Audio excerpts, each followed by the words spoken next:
All right, yeah, part two of this, the Franklin conspiracy. Let's go.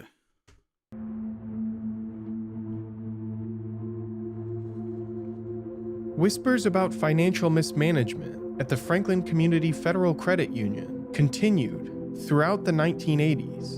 In 1981, an anonymous letter was sent to the National Credit Union Association about misdeeds, and a limited investigation uncovered $400,000 in missing funds. In 1984, Edward Hobbs wrote a letter to the Franklin Board detailing embezzlement at the credit union. He was a former teller at the bank and he was fired the day after sharing his letter. From 1984 to 1988, the Franklin Community Federal Credit Union escaped watchdog audits from federal organizations.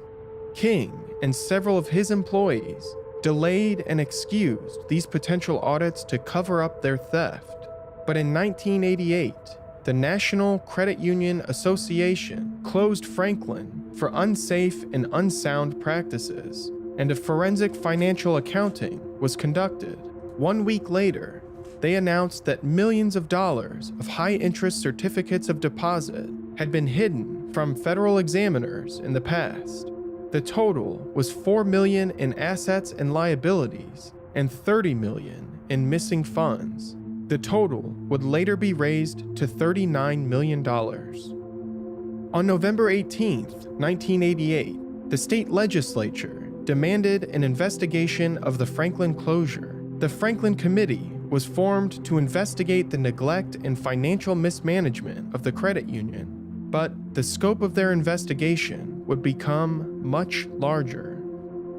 The Franklin Committee was run by State Senator Loren Schmidt and State Senator Ernie Chambers. Both senators faced significant political headwinds, credibility concerns, and even dissension through the lifespan of the committee.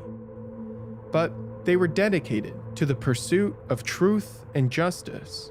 On December 12, 1988, Senator Ernie Chambers received allegations of physical and sexual child abuse related to the Franklin Credit Union. The source of these allegations was never named. The senatorial committee was only beginning to uncover a malignant nightmare, the scope of which they had yet to imagine. On December 19th, Carol Stitt, Dennis Carlos, and Burrell Williams of the Foster Care Review Board recounted the allegations of abuse to the Franklin Committee. The first investigator hired was Jerry Lowe, a former Lincoln policeman, and by July 1989, he had gathered a great deal of secondhand evidence, including witness testimony and some financial records indicating the Omaha police chief had spent time with King at his Washington, D.C. residence. However, without substantial evidence, Senator Schmidt worried the case would fall apart. Senator Ernie Chambers and investigator Lowe resigned. By August, the Franklin Committee hired Gary Caradori, a former state patrolman, and with his assignment, the case took an even darker turn.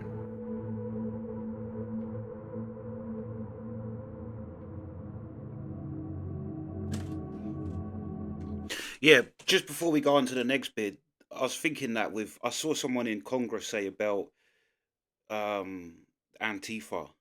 I like that this guy, he said, go after the money. And you see here that that's the initial thing that pokes their interest is the money. But if you follow the money, it's the line in The Wire where he says, if you follow drugs, you get drug dealers. If you follow the drugs, you get drug dealers. If you follow the money, there's no telling where it ends. It goes into politicians and yeah.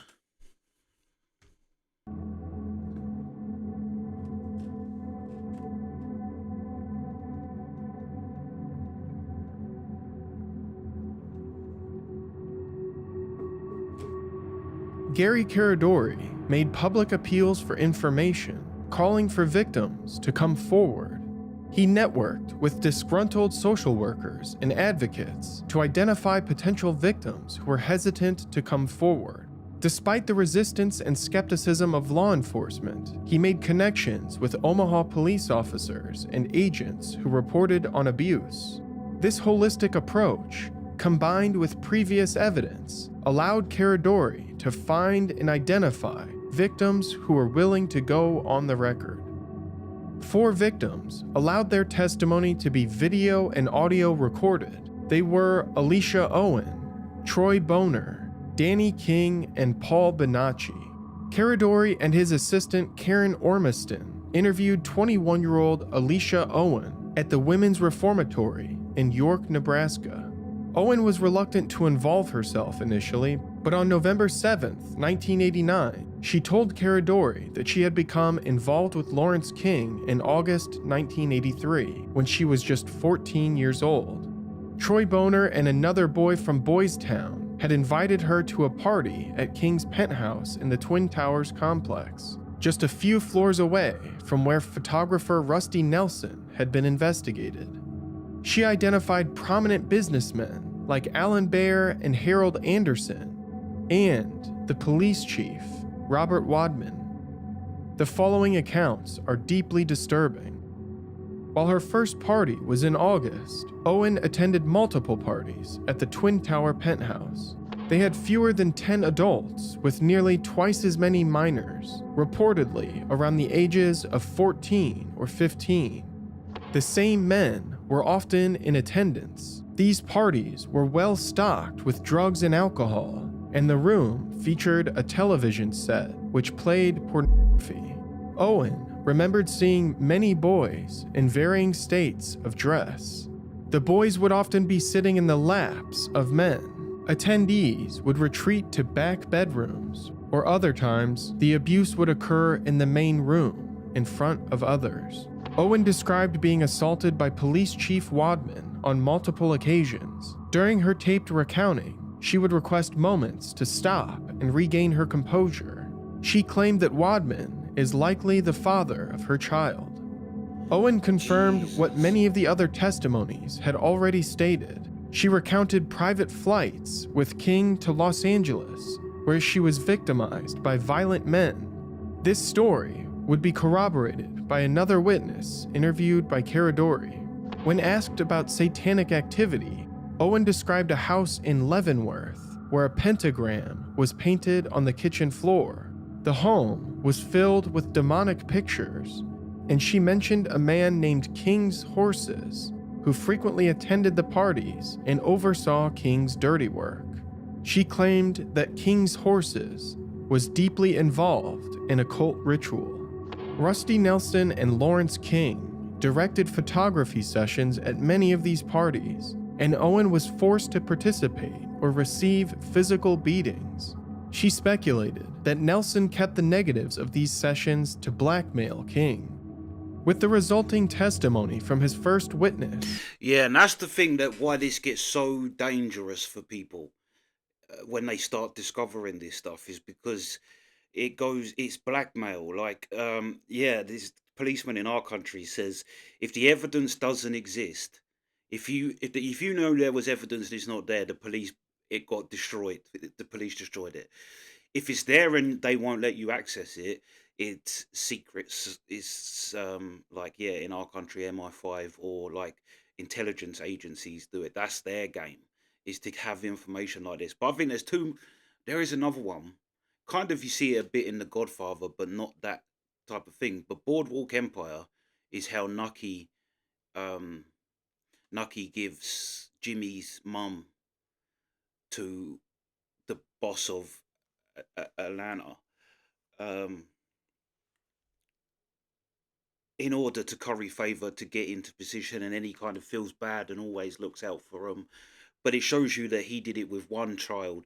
But I think that was a thing of showing you how you get power in the thing. Is they showed you that in Boardwalk Empire with what Nucky does. But they show Nucky that he feels bad, but these people just don't. But the other one is Once Upon a Time in America, if anyone's ever seen that.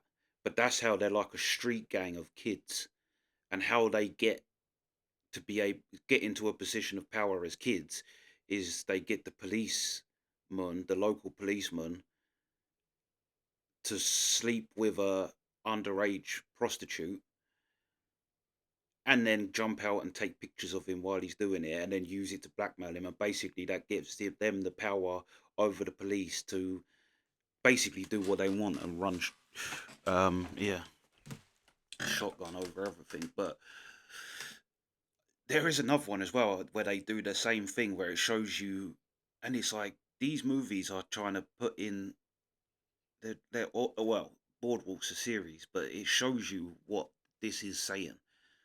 It's all used for blackmail. It's all used to get someone in a compromised position.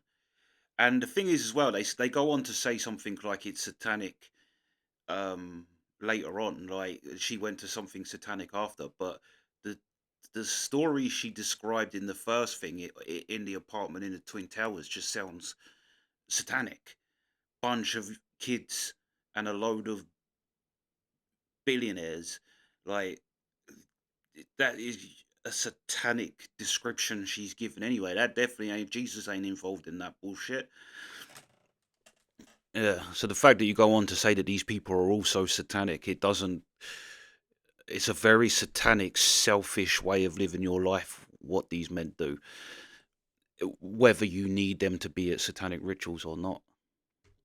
Caradori would recommend 62 individuals and documents to be subpoenaed, and he provided a list of alleged perpetrators, including Lawrence King, Police Chief Wadman, Harold Anderson, Alan Baer, Superintendent Deward Finch, Peter Citrone, and Judge Theodore Carlson. Caradori was directed by Owen to speak with Troy Boner. He visited Troy's mother, who described him as a boy with a great weight. You see just in that list as well, the police chief, deputy police chief, and a judge. And that's just a few that they've worked out involved in this one.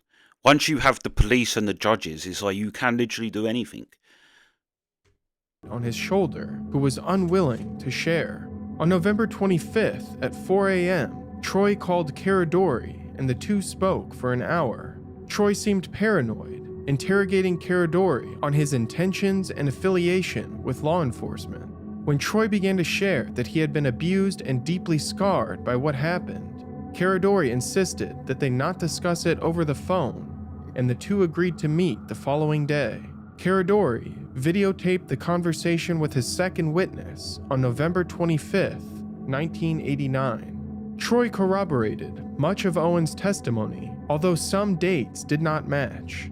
He confirmed that he had witnessed Police Chief Wadman assault Owen, and he named many of the same locations that Owen had mentioned. Troy explained that it began when he met Alan Baer in 1983. Another boy had taken him to an apartment on the second floor of the Twin Towers complex and introduced him to Baer, where he was abused and paid several $100s per meeting. Baer gave a picture of Troy to Lawrence King, and King approached him at the Max Bar, a prominent bar in the gay community. King paid Troy for similar abuses, and King moved Troy into a Travelodge Inn for 3 weeks, where the two met almost every afternoon. Troy would eventually be moved to an apartment owned by King, where he and other minors were frequently abused. In May 1985, Troy recruited another minor, Danny King, and introduced him to Baer just as he had been introduced. Troy, Danny, and Owen would frequently be flown on private charter planes or directed to take commercial flights to California, where they met with sadistic pedophiles. Troy claimed that some minors were not on return flights, and he assumed they had been sold or killed. With Troy's videotaped testimony, Senator Schmidt and Caradori were fearful about how to proceed, given that the institutions of power in Omaha were directly implicated. Danny King was employed, but in the process of being evicted when Caradori met him. Caradori and Troy picked up King from his apartment, where he gathered his things. Caradori filmed the interview with his third witness at a residence inn on December 5th, 1989. Danny confirmed that he met Baer through Troy's introduction in 1983. He was 13 or 14 years old at the time. The two drank schnapps, and Danny accepted abuse for a payment of $50, and this continued every week for 7 months until Danny was introduced to Lawrence King. The three would do drugs at Bear's residence, and Danny would be beaten and unpaid if he didn't perform certain acts to King's liking.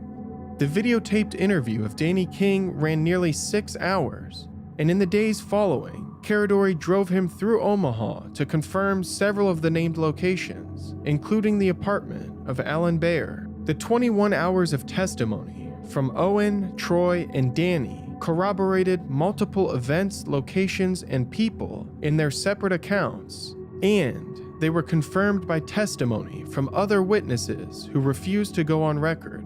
The footage was submitted to the Nebraska Attorney General's office and the U.S. Attorney on December 27, 1989. While this was a necessary step in escalating the accusations of corruption, child abuse, and Satanism, Caradori worried about the welfare of his witnesses, given the history of corruption.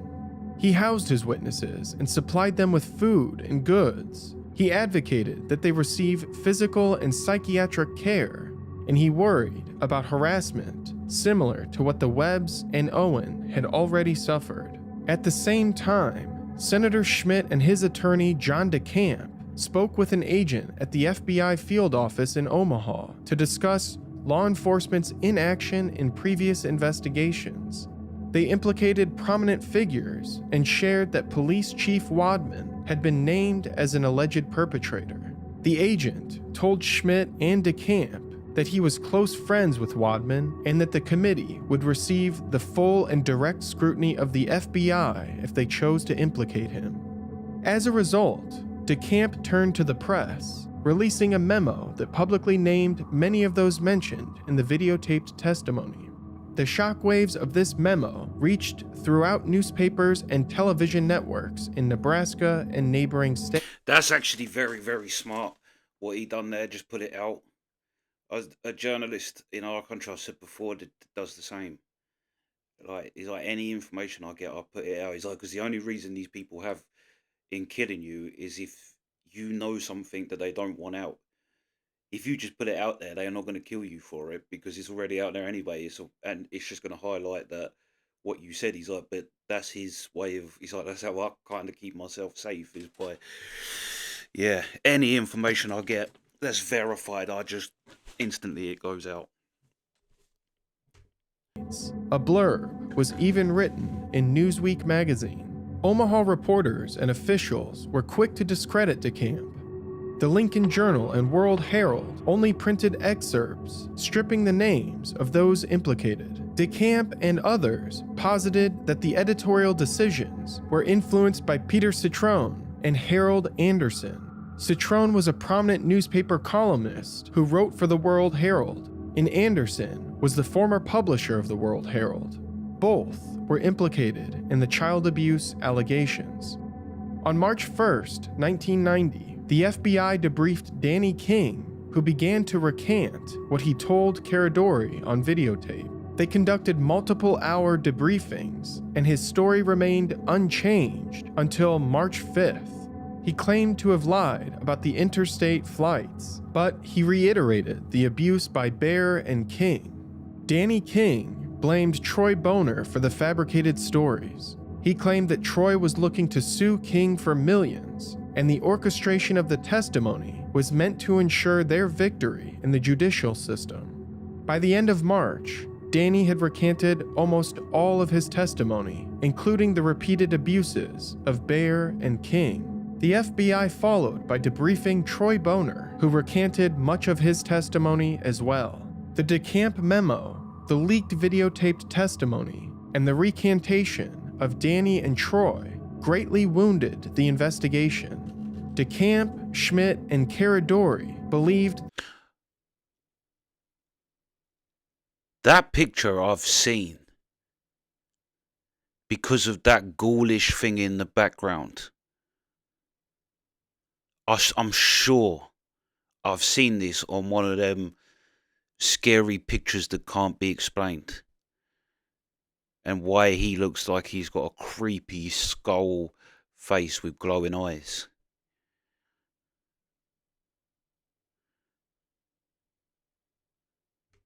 FBI had coerced the recantations.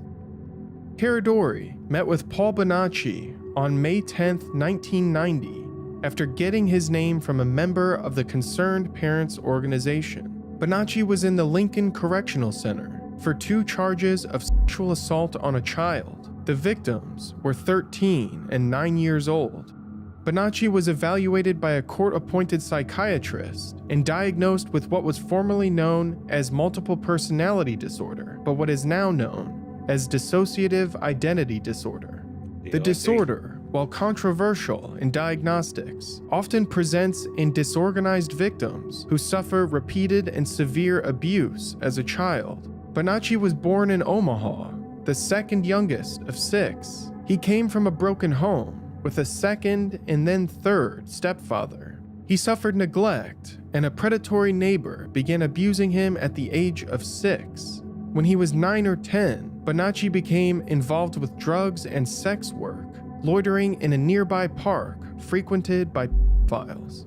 This quickly matured into parties where he encountered and embraced Satanism and large-scale exploitation. In the first 7 hours of videotaped interview, Bonacci confirmed he met Owen, Danny, and Troy in late 1983 at the Twin Towers apartments.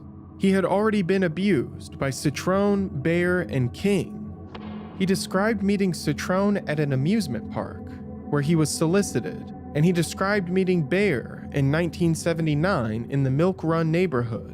Bonacci was just 12 years old when he was abused by Bear and paid $20. He remembered that the encounters frequently included sadistic abuse like beatings, cuttings, and burnings. Bonacci claims that his affiliation went on to include cross-country flights to California, D.C., and Des Moines, the same locations cited by the other witnesses. In one particularly brutal recounting, Bonacci claims a camera crew followed them to a remote area outside Sacramento.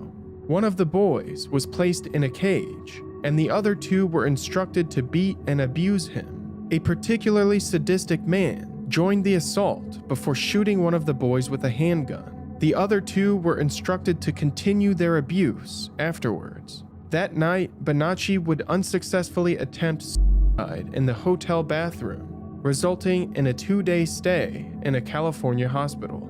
Bonacci confessed that he participated in the abduction of 12-year-old Johnny Gosch in Des Moines. It was the early morning of September 6, 1982, when Gosch vanished without a trace. The only remnants of his presence were a wagon with undelivered newspapers and his dog, left to wander the street alone. The search was immediate and widespread.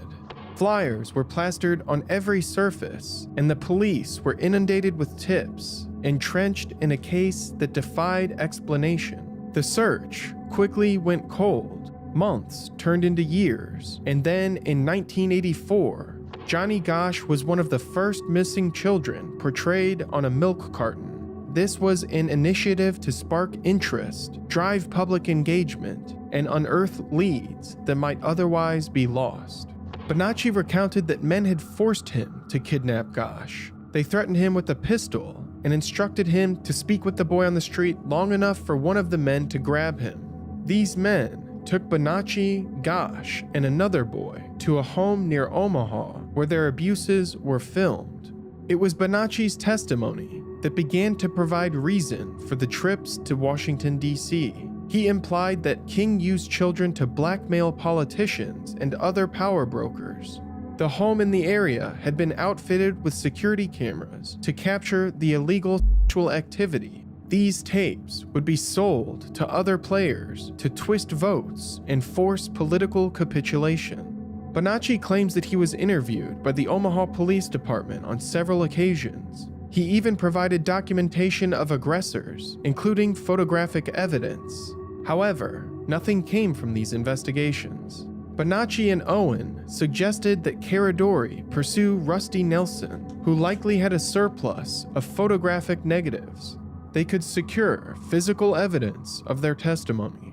On July 9, 1990, Caradori flew a 1984 single-engine Piper Saratoga from Lincoln to Chicago with his 8-year-old son. They were going to attend the MLB All-Star Game. Caradori told his wife that he would be meeting Rusty Nelson while in Chicago.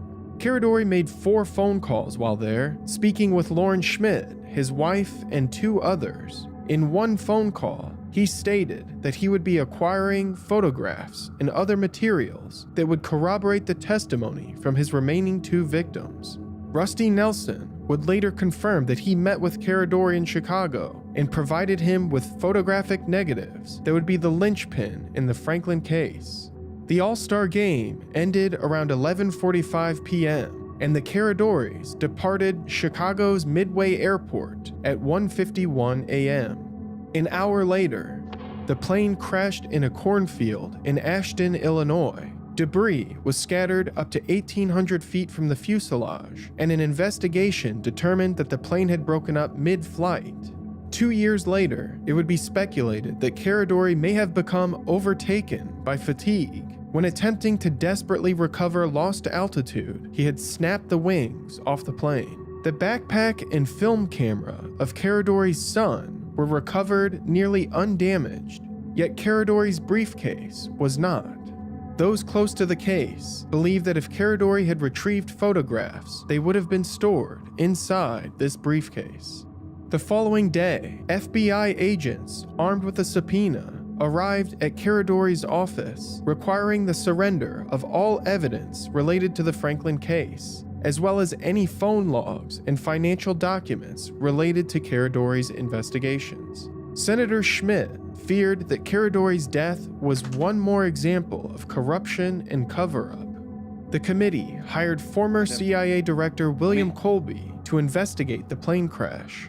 During his tenure with the CIA, Colby notably devoted outsized resources to Operation Phoenix, which sought to disrupt the political and social support system of the Viet Cong by infiltration, assassination, torture, and more. The program resulted in over 25,000 deaths, many of whom were civilian non-combatants. Colby later became outspoken about the CIA's practices, and he received tremendous political and social pressure to keep his secrets. Colby, familiar with the pressures of political conspiracy, warned DeCamp and Schmidt about the forces at play.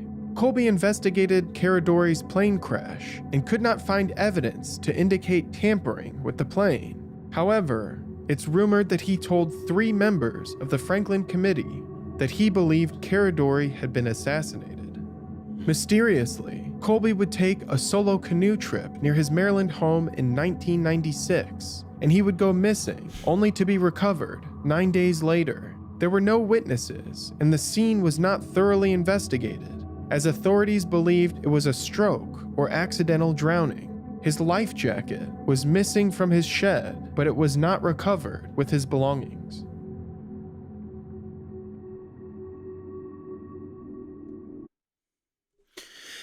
Oh, well, this is just getting crazier and crazier, but this is what it is. This is what happens. It's like, yeah, his plane crashed, nothing suspicious, fair enough. Another fella, oh, he went on a canoe, no witnesses, has a heart attack, disappears. It makes you think as well, they say he has a heart attack, and they got a gun that does that.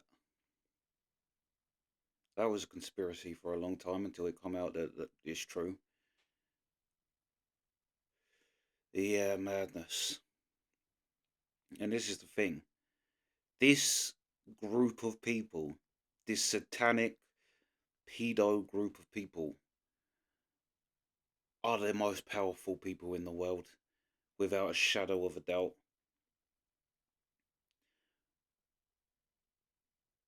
They do just have an ability to just, and you see it with the FBI interview, and all of a sudden the FBI interview them, and they take back what they said. It's a bit like the Christchurch thing. The little girl said that she made it up, and then the little boy still said, no, it's true. And then he said, no, you got it all from Zorro, the film Zorro, didn't you? And then in the end, the boy says yeah, and then it's like,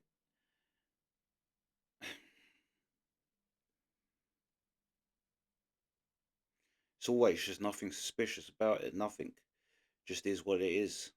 Always. But yeah, yeah, this is getting crazier and crazier as we're going. But it's always the money that because as well, if you like, it's not everybody that in the American elite that is in this, or the British elite. There is people, but that's how they. The only way, really, because it's hard to prove things like this, and it's why the money is so important. Because the money is actually something you can get these people on, whether you know that. It's a bit like Al Capone. Al Capone. Everyone knew who Al Capone was, like everybody, but they got him for tax evasion instead of murdering. Um,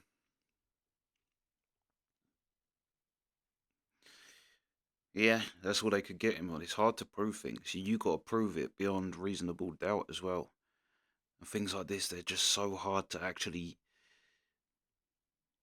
convince a jury, basically, because as well, it's such an out there thing that people already don't want to believe because